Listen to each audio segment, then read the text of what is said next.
কাউকে আঘাত দিয়ে মজা করায় সেটা মজা লাগে না আমার। বিপিএল এ দল কিনে হেরে গেলেন আমাদের সুপারস্টার সাকিব খান। টানা দ্বিতীয়বারের হার দেখে দুঃখ প্রকাশ করলেন ওপার বাংলার জনপ্রিয় দুই অভিনেত্রী কোয়েল ও শ্রাবন্তী।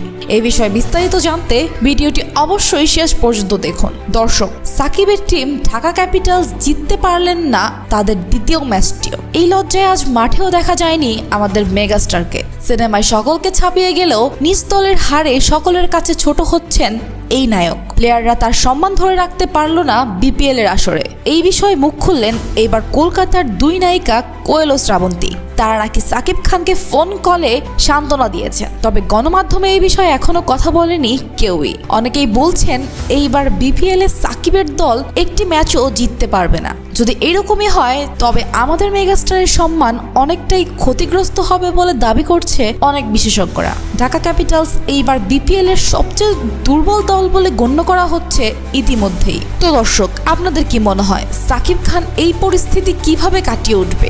অবশ্যই সাকিব ফ্যান হলে কমেন্টে জানাবেন।